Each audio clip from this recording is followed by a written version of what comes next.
Hey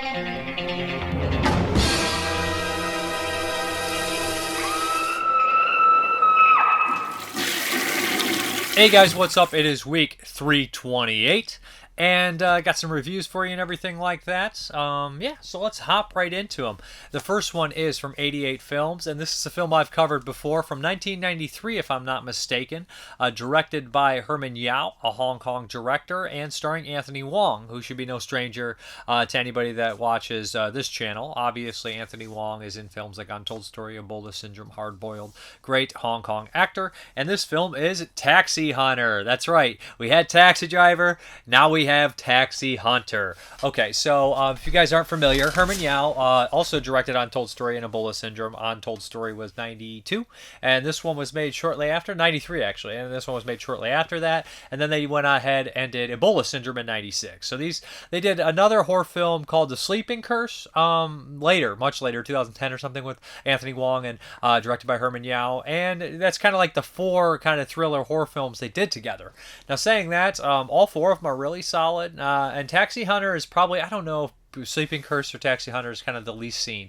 See, this one was made kind of in the heyday of the Hong Kong kind of films like this. So, essentially, what we have here, if you guys aren't familiar with kind of the crazy time of Hong Kong films, just check out anything from like the Shaw Brothers horror-oriented stuff all the way up until like the early 2000s and stuff. They had a wide variety of insane movies. So, basically, Anthony Wong is kind of a business guy. He works as an insurance kind of guy, gets people insurance, and his wife is pregnant. She's gonna burst anytime. She's due very soon.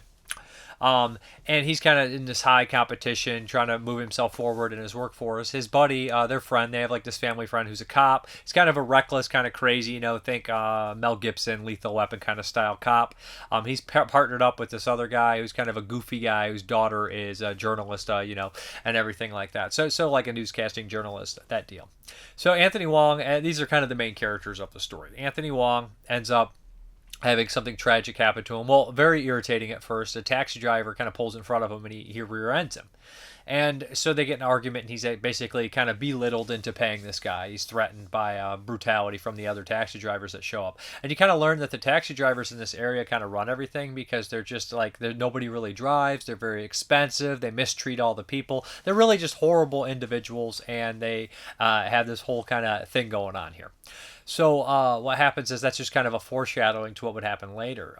Anthony Wong's wife, again, is pregnant, and this taxi driver basically does a hit and run on her when she's trying to get in the car to go to the hospital. It's a rainy day, and she ends up passing away as well as their child. That's kind of a spoiler in the first act of the film. This obviously sets Anthony Wong into hysterics, and he starts to kind of dip in his day job. He takes time off. He starts to drink heavily. But he kind of does the Charles Bronson Death Wish style thing. Or, of course, Taxi Driver, right? Listen, you scumbags. But instead of, the taxi driver being the guy who's the vigilante, now we have a vigilante hunting taxi drivers. Hey, it's pretty fun, right? So the first actual murder that takes place is pretty awesome, with a kind of this high-action car driving while the driver's getting strangled. Stuff's really great. And after that, he starts to go out and kind of pick people off whenever he can. But there is some, obviously, humor. It is a Hong Kong film, and they really can't get away with not adding humor in there, and they do that a couple times. One of which, when you think Anthony Wong's going to attack somebody, but he keeps like pulling things out that aren't actually implements of torture or pain or anything like that. And it's a very good gag. And some of the other conversations and dialogue is good as well. Now the movie ends on a pretty interesting note. It could have gone much darker, but I kind of like where they did. It feels a little bit different, a little bit realistic. Now, would I call this a full-blown horror film? Probably not. I would say it's more in the thriller kind of crime film, but it does kind of verge on that territory. I think the Untold Story and Ebola Syndrome and obviously Sleeping Curse all go into that horror category, and for sure, because they're just more extreme. The violence in here is great. The action's really good. There's a really good scene in the opening, of course, like a shootout, which a lot of these Hong Kong movies always start off with shootouts, but it's just one of these movies that kind of takes a weird approach, you know what I mean? You have Taxi Hunter now, there is a Taxi Driver, now you have Taxi Hunter, is kind of that deal as well. It's been compared to Falling Down, obviously, because it's about just kind of this middle-aged, kind of run-of-the-mill, middle-class guy, kind of snapping on society and lashing out. That's nothing new though, right? In film at least, and nowadays obviously in everyday life. But so yeah, this is a really good one. Anthony Wong is great in it. He always is great. The cop in here is solid as well. Really very aggravating scenes in here, to be honest, but there's some really good scenes too. A couple of the taxi drivers getting killed are great. It's violent. Of course there is a rape or attempted rape in this. It is a Hong Kong film after all, during the 90s, so what can you expect? Yeah, so it looks really good. It sounds good. I'm super happy to finally have this one on Blu-ray, because there was a DVD of it that was long out of print. As far as the special features are concerned, we obviously have Cantonese with English subtitles, audio commentary with Hong Kong film expert Frank Jin, which I listened to, and that's really good, interesting stuff. He talks about all sorts of things, and Anthony Wong and whatnot. Hunting for Words, an interview with screen writer and producer Tommy Hung Hwa. How to Murder Your Taxi Driver, an interview with the action director James Ha. Falling Down in Hong Kong, an interview with star Anthony Wong. And I like that. Wong, it doesn't really hold back. Wong, I don't think is the biggest fan of these kind of movies. You know, he's a very educated guy, a very intelligent guy, a very classically trained actor. So there's one question in here where they ask, do you think they could make a movie like this in Hong Kong now? All he says is, you wish. Like, really, like, it's just, there's no way. You know what I mean? Like, it's just not really a thing anymore. And he obviously was outspoken against the Chinese regime. I remember that kind of element, all this kind of stuff about Anthony Wong. So it's interesting to see him talk about the movie, honestly. And then we have, of course, still galleries, all that kind of stuff. But this is a really great movie. If you've never seen Taxi Hunter, I would recommend it. Now you got all of them on some sort of Blu-ray. Of course, you got the Ebola syndrome from Vinegar Syndrome in 4K. You got Untold Story from On Earth Films and 88 Films overseas. You got Taxi Hunter from 88 Films, probably both places. And then you got, I think The Sleeping Curse is an import, probably a Hong Kong import, which is what I have. But all four are really good. Herman Yao is a good, solid action kind of horror director. I would recommend his stuff. The action's good in here. And the acting is solid, too. I love the look of it. It's got this dark kind of quality. Obviously, there's some comedy elements, especially with the undercover cop, who's just completely goofy. But I enjoy it. I think most people will enjoy Taxi Hunter, especially if you're at this channel. You're a Wong fan. Like I say, jokingly, you can't go wrong with Wong. He's one of the better ones, actors for sure. Love him. So good stuff. Taxi Hunter. Okay, we have a wild one here. That's right. And this is from Visual Vengeance. And this is a movie I'm very happy to see get a Blu-ray release. That means probably the other one that was made around the same time is coming as well from them. I believe it is. But this is from 1986. This is The Abomination, a Super 8 classic here. The Abomination makes all things desolate. Anybody that's ever seen this movie, a weird film directed by Bret McCormick, who went on to do a handful of other ones, worked for Corman a bit. He did another one that I'm going to talk about a little later called Repligator. But, okay, so The Abomination is one of the first movies I ever reviewed for my channel, believe it or not. Check that out if you ever look it up. I have long hair. I am 15 years younger, probably. So, yeah, I've been doing this a while, and I've not gotten that much better. So, hey. But, yeah, The Abomination, I remember always having this kind of allure to it, even as a young age, even when I was obviously 15, 20 years old, I wanted to see this movie. So I tracked it down, watched it, had an import DVD. I remember at Cinema Wasteland, they were there. I don't remember if McCormick was there, but Matt Devlin, I think, was there, and they had a couple people there that did these movies, Ozone, Attack of the Redneck Mutants, and Abomination, and they were selling this kind of DVD that had both of them on there, and they're remastered and everything, and I picked that up, and, so Abomination's been in my life for a very, very long time. And, on paper, it's kind of definitely my deal. A Super 8 movie made in like a Texas kind of charm, regional, low budget, gory. And it has one thing that absolutely is one of my favorite things about horror. And it goes back to, I guess, a primordial state. You know what I mean? Just a state from probably our prehistoric jelly, as they would say in Day of the Dead. And that is a monster with no eyes and just a big mouth and rows of sharp teeth. That's why I love stuff like The Deadly Spawn. Critters, they have the eyes, but they have the big rows of teeth. There's nothing scarier than a big mouth that's ready to eat, and it's big enough to eat you. That just goes back to your kind of nature. But, sorry. Ugh, got a hair in my mouth. So The Abomination, like I said, it's kind of like pieced together. They didn't shoot that much. It was on a very tight deadline. It was very limited, but it's incredibly gory. And it's kind of a strange film. I don't really know. I would compare it to, like, just kind of in a sense, Beyond Dream's Door by Jay Wolfel. But I think that one has more of a story, more of a coherent kind of story, thought-out story. So The Abomination follows this guy in the very beginning where he's being interviewed by a psychiatrist, and he's basically talks about, chasing this girl down. But they say, let's go back to the beginning, and we kind of figure this out. And he has this really ultra-religious mother who's obsessed with this televangelist, this local televangelist on television. And what happens is she develops this tumor, and she coughs it up one day, and this tumor gets inside the kid, and this kid starts to carry out these evil acts. It starts to possess him. He has this inner monologue, and he starts throwing these tumors up all around the house, and they become these flesh-eating creatures, these giant balls of flesh eating. There's ones under the bed, which is a great scene. There's in the cabinets and everything like that. They completely destroyed the set of this movie, whatever, this probably rundown house they used.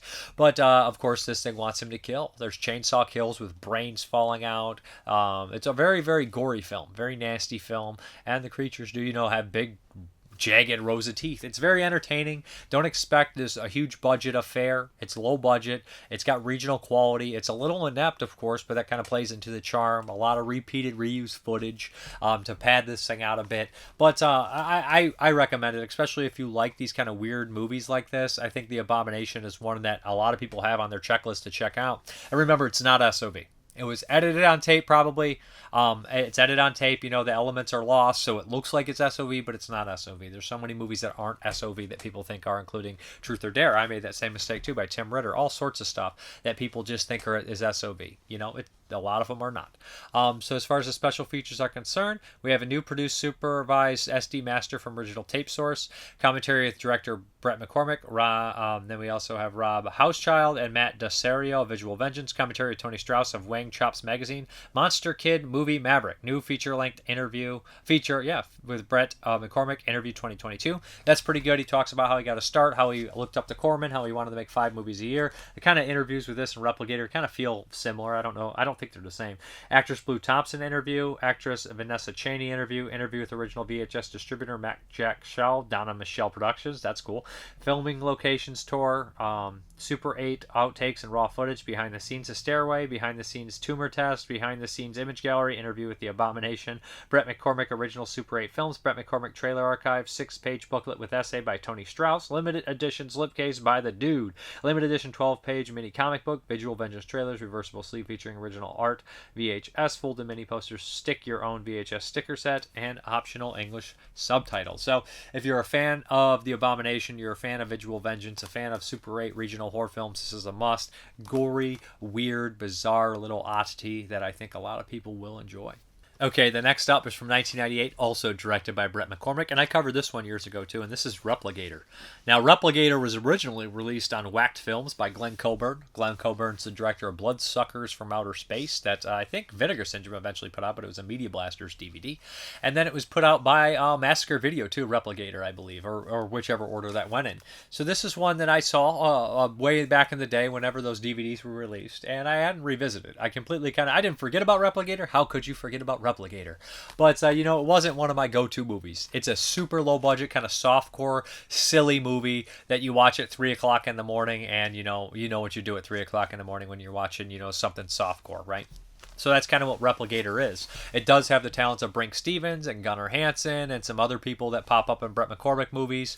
There's a lot of nonstop nudity, a lot of bullshit science, a lot of silliness. It could have easily been one of those full moon movies and whatnot. The story on here is Bret McCormick basically talks about wanting to make 5 movies in 1 year because he used to idolize Roger Corman. He made movies for Corman, so he's like, man, I want to do this 5 movies a year kind of deal. It's very fun in that aspect. But the opening kind of shows Gunnar Hansen talking to this military general, and they're talking about this experiment, and then we kind of get this story flash where we have all these scientists kind of competing, and obviously they're over budget because they got a bunch of things going on, and one person's trying to create basically this a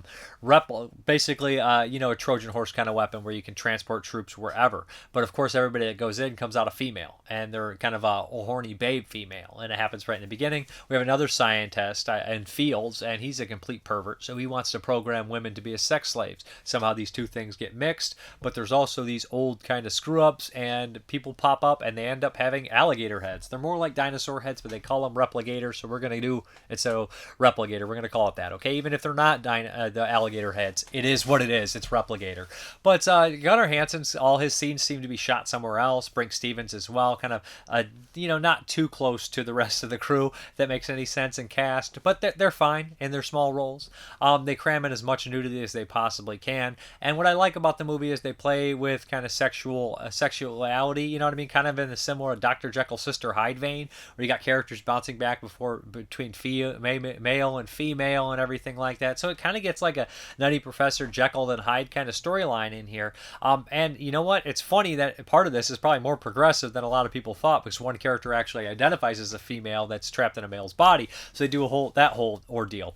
I do like the lead in here. He's just a very average kind of guy, and he has some fun moments. He gets to shine. There's digital effects. They don't look very good. It's 1998, low budget, softcore kind of deal that was barely released in the first place. What kind of effects do you expect?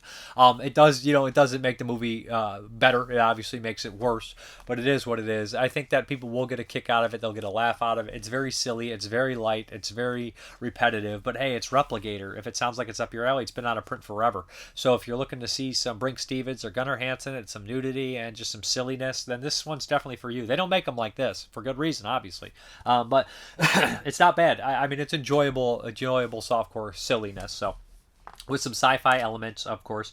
New director, supervised SD Master from Original Master Tapes. Commentary director Bret McCormick and Glenn Coburg. Commentary is Sam Panico of BS About Movies, and Bill Von Rhine of The Drive-In Asylum. Archival making of featurette. Archival Bret McCormick interview, 2013. Original deleted opening scene. Director Bret McCormick interview, 2022.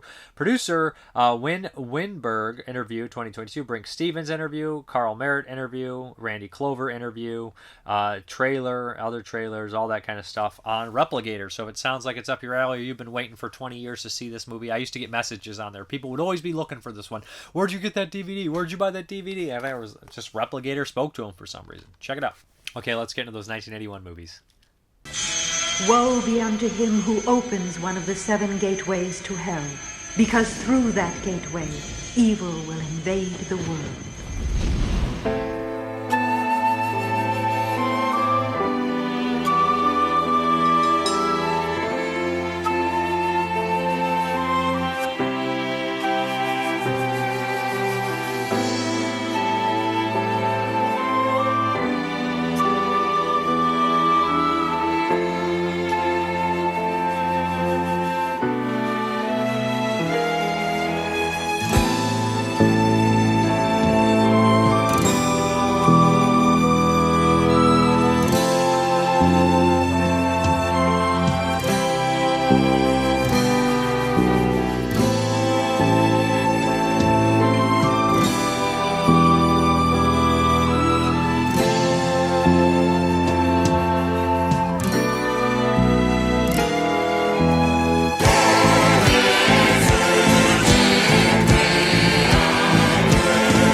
Valentine's Day is a curse that'll live on, and no one will know as the years come and go of the horror from long time ago. In this little town, when the 14th comes round, there's a silence and fear in the air. Remember the morn that the legend was born, all the shock and the horror was there. Oh, the legend, they say, on a Valentine's Day is a curse that'll live on and on, and no one will know as the years come and go of the horror from long time ago. And no one will know as the years come and go of the horror from long time ago.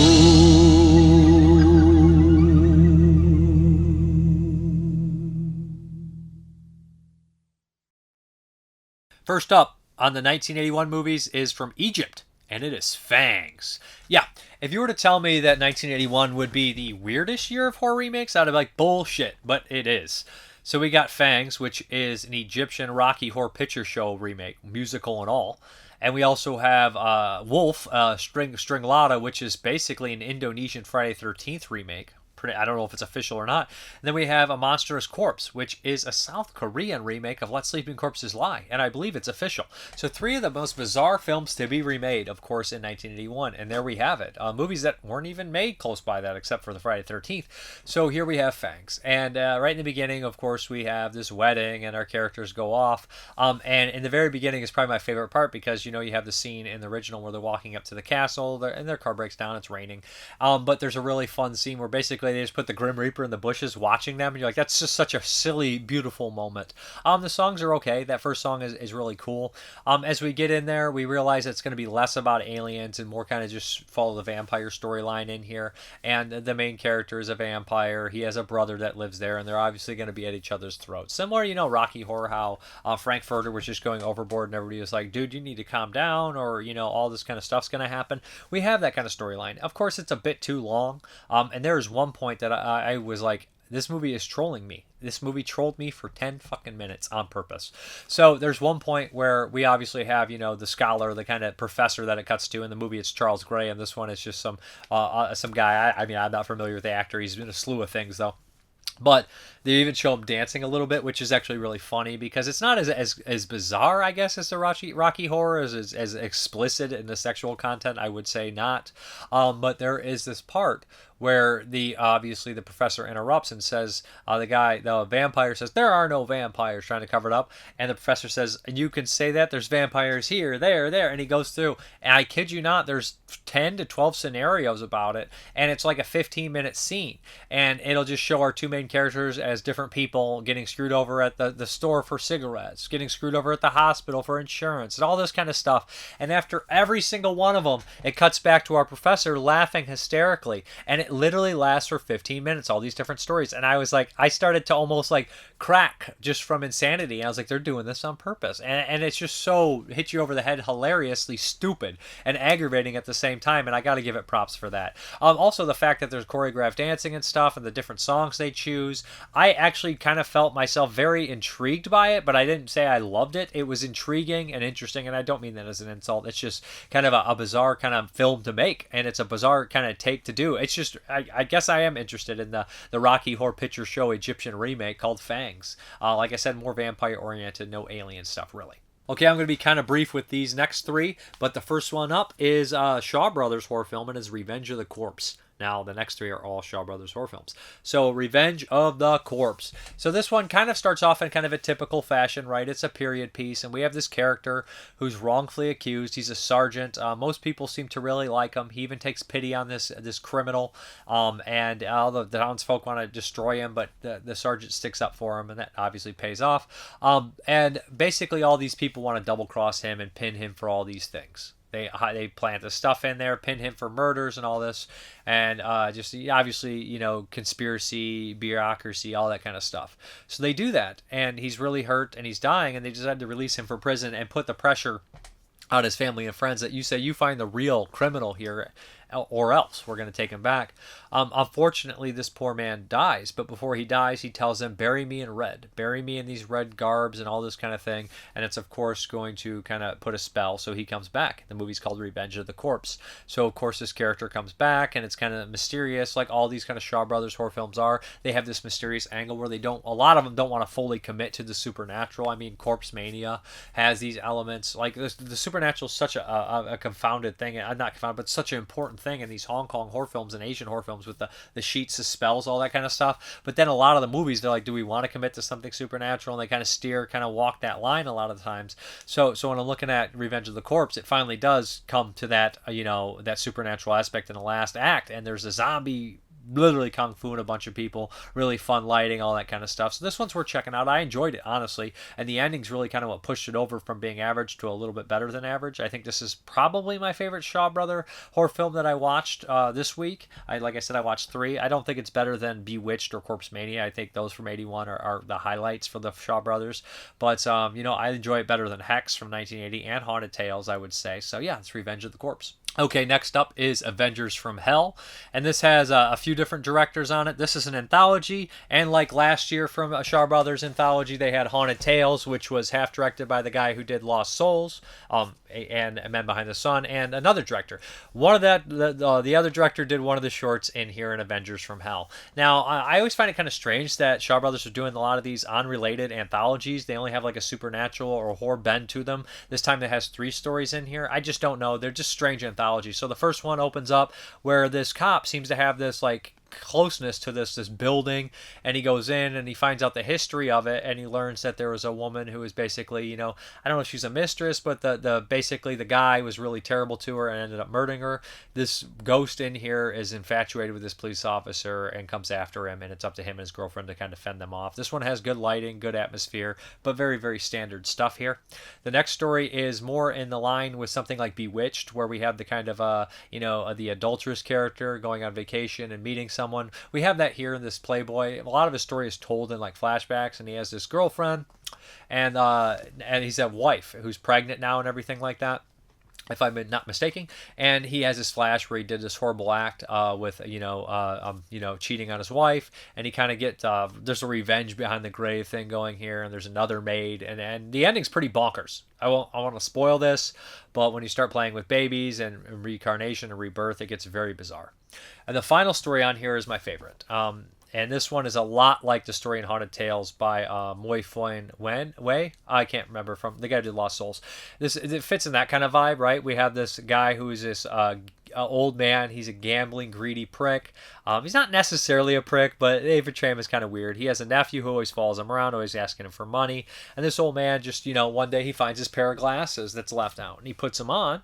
And he registers that he can now cheat. There's a ghost whispering in his ear, and it turns out it's his dead neighbor. And his dead neighbor's like, hey, man, I'll help you out. We'll help you win some money. So, of course, this guy's going to start taking advantage of it, even though sometimes it falls through a little bit. But it gets really funny. He ends up in this high-stakes game, and he's making all these weird decisions. Everybody's like, what the hell's going on? But we have that ghost whispering in his ear. And the very ending is kind of just desserts, almost Twilight Zone. I enjoyed it. This is my favorite of the 3. I like Avengers from Hell. I just don't know how much playback it's going to get for many people. It's kind of a one and done, I would say. I mean, the stories are fine. They're completely fine, like any other anthology from the time or TV horror show that doesn't continue a story. They're all kind of just there, and they're good, but they're not great. The last one is the best of the bunch. That is Avengers from Hell. Okay, and the last 1981 movie would be The Black Lizard.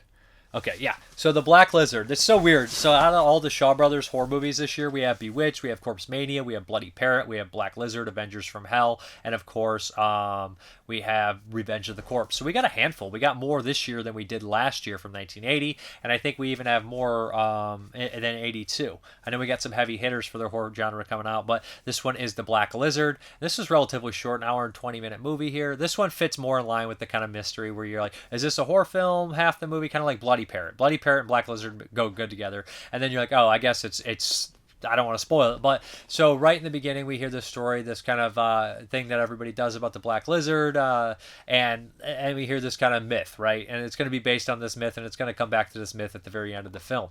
So in the very beginning, we have this character show up, and basically this guy gets a message from this character from hell and says that your fiance is going to die. You need to worry. I'm not your enemy.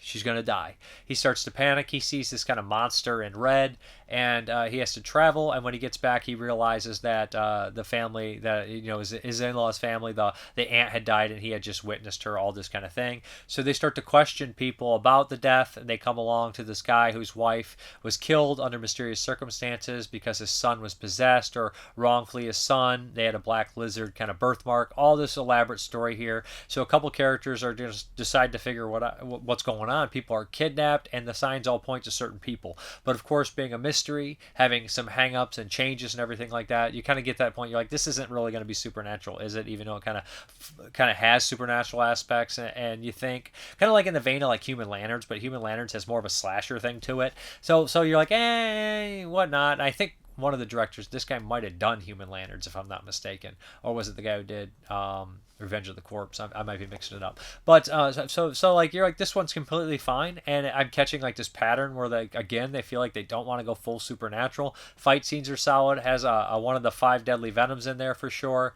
as one of the main characters. But yeah, this one's cool. The ending's cool. The sets are cool. The giant like statue lizard is cool in the lake. But overall, I can't really speak that long about the Black Lizard. It's a short movie, and it feels a little repetitive at this point when we're coming to like the Shaw Brothers mystery horror films. But I would recommend to give it a slight recommend. Okay, next up is the Patreon pick, and I think it was David Luton. He wanted me to cover this one. Thriller, A Cruel Picture, which I actually already covered, but I covered the Synapse release, which is not really, from my understanding, it's not exactly an authorized release on the Blu-ray, but we're going to talk about a little bit about the Vinegar Syndrome 4K. So Thriller is a 1973 movie made in Sweden. The director went on to do another movie called Breaking Point, which I hear is more of a porn film. It's supposed to be pretty extreme.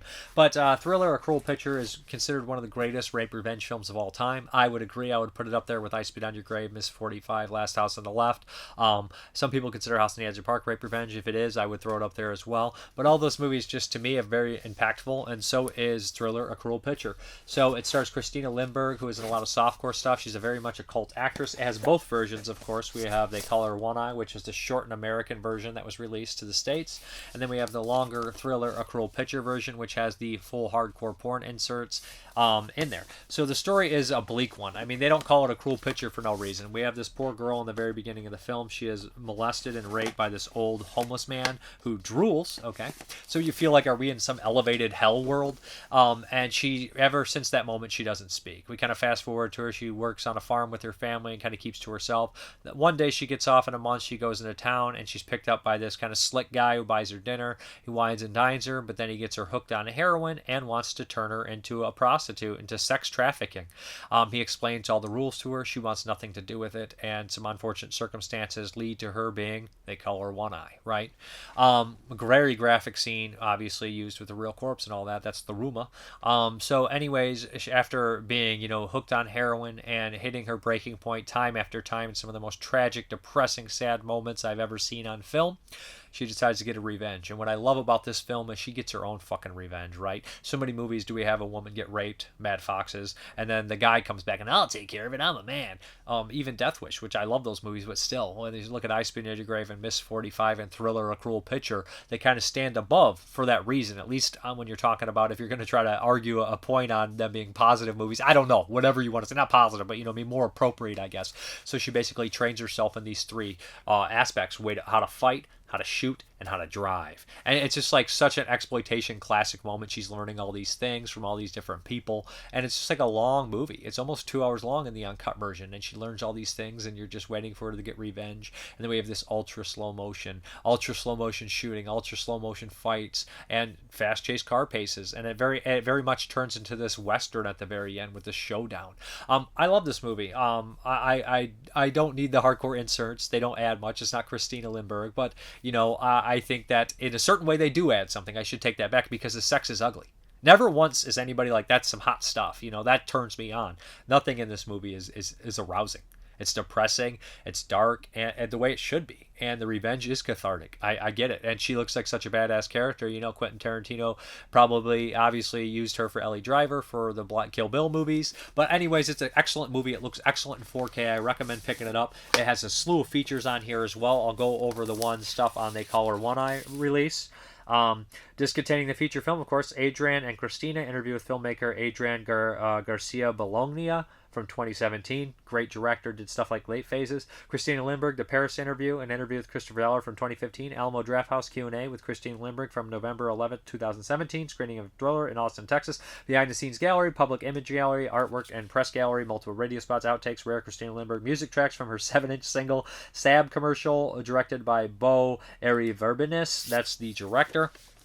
And then we have more features, of course, on the Blu-ray version. This has Blu-ray and 4K of the Thriller: A Cruel Picture. So we have commentary here. Who is it? With author and critic Alexandra Heller Nicholas. That's a great commentary. She even talks about other Swedish rape revenge movies or rape in film in general, talking about it's not just an exploitation, usage. It's in a lot of highbrow art films. It's in tons of movies. She talks about Ida Lupino. She knows her stuff, obviously. She's very good at this stuff. And then we also have a feature film following the Thriller: A Cruel documentary, a newly produced 43 making of documentary featuring narration by writer-director Bo Aries Varbers, and on-camera interviews with Christina Lindbergh, Bo Sudfield, Lasse Lundgren, and Gunnar Palm. That's all good stuff, interesting stuff. I'm talking about the release of the film here in the States and how it didn't do well and all this kind of stuff. Original theatrical teaser trailers for Thriller, original theatrical trailer for TV spot for They Call Her One Eye, and then we have a trailer for Hooker's Revenge. But anyways, what a terribly inappropriate title, but maybe appropriate for people in the grindhouse. Great release. You got all these covers, slipcases. You got a lot of stuff to open to get to it, but it's well worth it. Thriller: A Cruel Picture. They Call Her One Eye. Let's get into these questions, comments, concerns, and all that stuff. Ken Coakley, 3959. I'm a big fan of Blue Thunder. I saw it at the drive-in with Spring Break in 1983. You're right about Roy Scheider playing characters that people dismiss in certain films. His character in Blue Thunder reminded me of Brody. This time he was going against a high-tech helicopter. In Jaws 2, everyone in the Amity dismissed his claims of another shark coming to terrorize the people of Amity as nothing more than a case of PTSD, with things to remind Brody of what happened. It's hard to blame them. He used the barrels from Orca as planters and had a trophy in his office that said Martin Brody, Man of the Year 1974, with the shark's jaws as trophy design. Another reason they may have thought of it as PTSD is Mayor Vaughn telling Brody, "Don't push it this time," which must have meant that it wasn't the first time Brody yelled shark.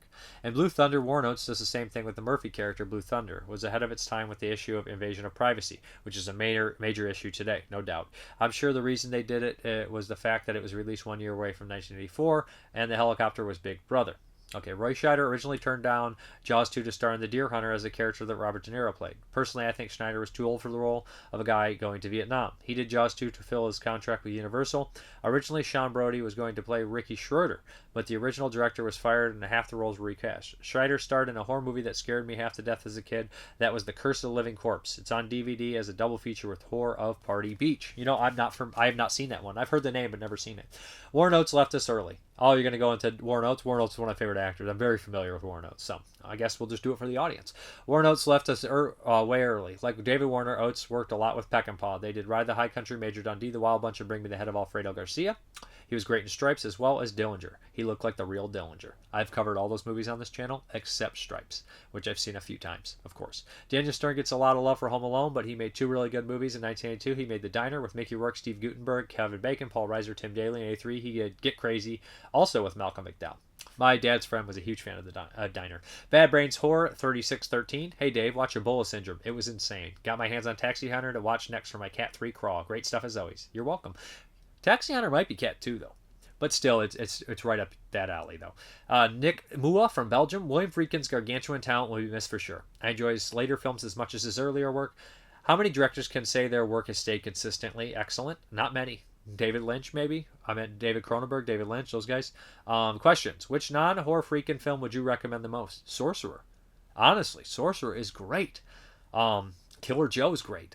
Are you excited at all about Christopher Gant's upcoming film, Return to Silent Hill? I played the game a little bit, never watched the original movie, so no, I'm not against it.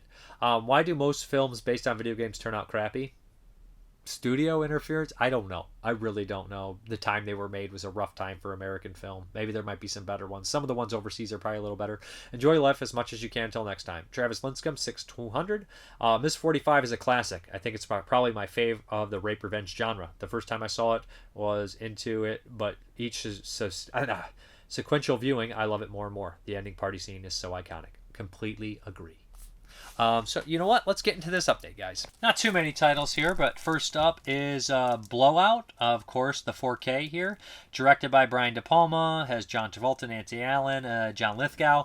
Believe it or not, I have never seen this movie. I know, guys, I know, but it's made in 81. I know it's more of a thriller, but I'm finally going to pop it in for 81 and watch it. Brian De Palma, I'm sure I'll love it. He was on a streak here. He just did Dress to Kill the year before. Next up, we have another Criterion here, Targets, by Peter Bogdanovich, starring Boris Karloff. I've always wanted to see this. Had the old DVD from Paramount, but now I'm going to watch it in style. Criterion Blu-ray. Very cool. I can finally retire that DVD. Very interested in that one. Next up, we have Impulse from Grindhouse releasing, yes, by William Graffet, great director. I mean, in his own right, I liked a handful of his films. Never seen Impulse. Yeah, this one is supposed to be one of his best films, starring William Shatner as a psycho. I love it. Is this the movie where he saved Oddjob from strangling himself? From a stunt gone wrong. But yeah, Impulse. Look forward to checking this out for sure. Looks like a good double feature with Corruption from Grindhouse as well. And last, but certainly not least, is Requiem for a Village by Indicator. I hear good things about this movie. Heard it's kind of folk horror-ish, very bizarre-looking movie. That's all I hear is it's folk horror. I think Duncan McLeish kind of talked about it in passing. Lindsay Anderson did this one, so yeah, maybe, I think, or was involved. Anyways, looking forward to checking this out. Maybe that's just a quote by him up there. Yeah, it's just a quote by there. Yeah. Anyways, yeah, this looks really good, and I look forward to checking it out. But we're going to hop back to the video. Thank you very much, guys, for watching, and as always, have a good one.